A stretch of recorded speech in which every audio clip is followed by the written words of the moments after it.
The laughter started before I even finished blowing out the candles. It wasn't the warm kind of laughter. Not the kind families share when someone tells a silly joke. This laughter felt sharp, like I wasn't supposed to be part of it. My grandson Daniel stood at the end of the long dining table, tall, confident, surrounded by his friends. Then he raised his glass. "To my grandma," he said with a smile. People clapped. I smiled too. But then he added something else. "Who still thinks I'm the little boy she rescued?" The room laughed again. Louder this time. Someone behind me whispered, "Poor woman, she still thinks she raised him." Another voice said quietly, "Kids raise themselves these days." I sat there, hands folded in my lap. The candles on my cake were still smoking. Daniel didn't look at me. He looked at the crowd instead. Let's just say, some people hold on to credit that isn't really theirs. More laughter. My cheeks grew warm. Not from anger, not from embarrassment, but from the strange realization. The boy I raised didn't seem to remember who stood beside him all those years. And for a moment, I wondered if maybe he had truly forgotten. The party was held at a beautiful country club outside the city. White tablecloths covered every table. Tall windows reflected golden chandelier lights. Soft piano music floated through the room. Crystal glasses sparkled quietly. Waiters moved carefully between tables. The kind of place where people speak softly, where every smile looks practiced. And there I was, an 80-year-old woman in a simple blue dress. Nothing fancy, nothing expensive, just neat, just clean. My silver hair was pinned back the way I've worn it for years. The way my late husband used to say made me look steady. Daniel had arranged a whole event. He told me it was a surprise birthday dinner. Family, friends, business partners. At first, I felt touched. Most birthdays in my life were quiet. Just the two of us. A frozen grocery store cake. 2 candles saved from the year before. Sometimes that was all we could afford. But we always had laughter. Tonight was very different. Everything looked elegant. Almost too elegant. And as I sat there, watching strangers celebrate around me, I couldn't help but feel like a guest at someone else's party. As dinner continued, little moments started to gather. Small things. Tiny comments. Each one harmless on its own. But together, they felt heavy. A young woman leaned toward Daniel and asked, "So your grandma lives with you now?" Daniel chuckled lightly. No, she still likes her little house." Someone else added politely, "That's sweet of you to take care of her." Daniel nodded, but he didn't correct them. He didn't say anything about the years I took care of him. The nights I stayed awake when he had fevers. The mornings I rushed between 2 jobs just to keep the lights on. Instead, he smiled and changed the subject. Later, one of his colleagues approached me. "Daniel is incredible," the man said. "A real self-made success story." Self-made. I smiled softly. "Yes," I said. "He works very hard." And that was true. Daniel had worked hard. Very hard. But success rarely grows in empty soil. Someone always plants the seeds. Someone waters them. Someone protects them from the storm. But nobody at that table seemed interested in that part of the story. And I didn't volunteer it either. Because real love doesn't keep score. Halfway through dinner, someone pulled out the chair beside me. He was a tall man in a gray suit. Calm eyes. Quiet presence. He smiled politely. "My name is Mark," he said. I recognized the name immediately. Daniel's attorney. They had worked together for years. He leaned a little closer. "Mrs. Collins, may I ask something?" "Of course," I replied. Mark glanced across the room. Daniel was laughing loudly with friends near the bar. Then Mark looked back at me. "Did Daniel ever tell you about the meeting we had last month?" I shook my head gently. "No." Mark frowned slightly. "I see." There was a pause. Then he studied my face carefully.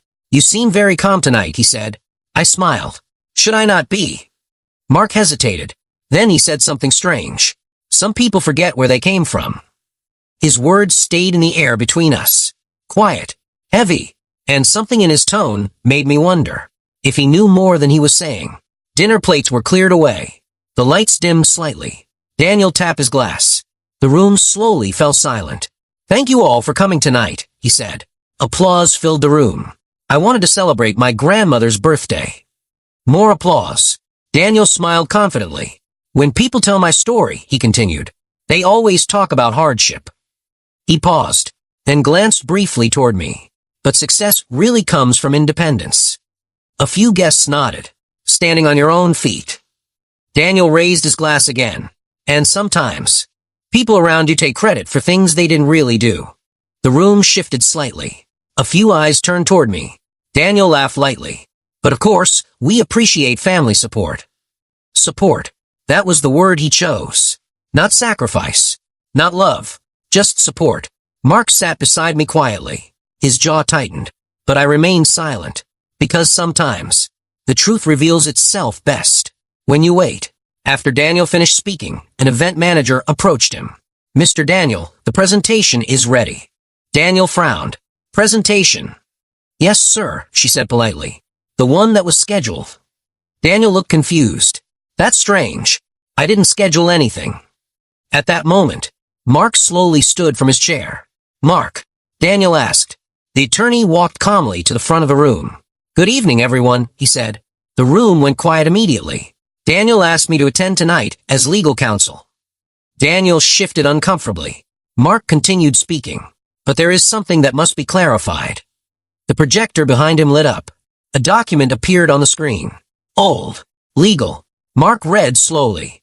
23 years ago, Eleanor Collins became the legal guardian of her grandson after his parents passed away.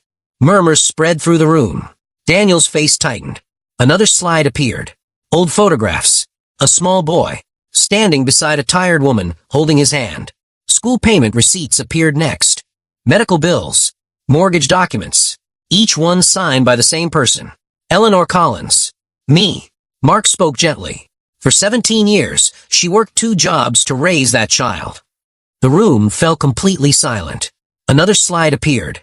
A loan document from 8 years ago. Mark continued. When Daniel started his first business, the company nearly failed in its first year. The next page appeared. Collateral listed. A small house. My house. Gasps filled the room. Mark looked toward Daniel. That loan saved the company. Then he added quietly, and the loan was never repaid. I slowly stood from my chair. Every eye in the room turned toward me. But I wasn't angry. Not even close. I walked slowly to the front. My voice calm. I didn't ask Mark to do this tonight, I said gently. Daniel looked confused. I never needed recognition. I looked around the silent room. Raising a child is not about collecting credit. It's about love. Then I turned toward Daniel. When your parents died, you were 5. His eyes dropped. You were afraid of the dark. You hated broccoli. And every night you asked the same question. I smiled softly. Grandma, are you going to stay? My voice remained steady. And every night, I gave the same answer. Yes, I will stay. As long as you need me. The room was silent. I never expected anything in return. I paused gently, but I hoped you would remember. I looked around the room one last time. Success is a beautiful thing. But success without gratitude can feel very empty. I placed the microphone back on the stand.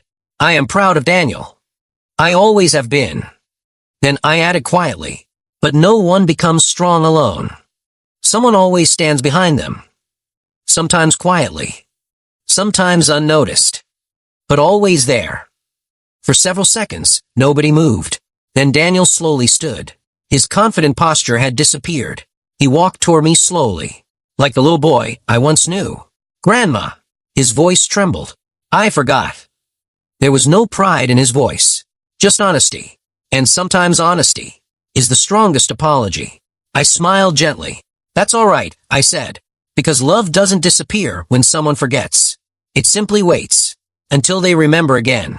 Daniel stepped forward and hugged me tightly. For the first time that evening, the room applauded, not for money, not for success, but for something far more valuable, respect. Later that night, after the guests had gone, I sat quietly by the window. City lights flickered in the distance. Life has a strange way of teaching lessons. Sometimes the people we love forget the road that brought them here. Sometimes they forget the hands that helped them walk. But truth has patience.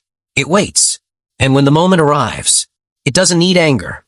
It doesn't need revenge. Just honesty. And time. If this story resonated with you, let me know where you're watching from. And don't forget to subscribe for more stories like this.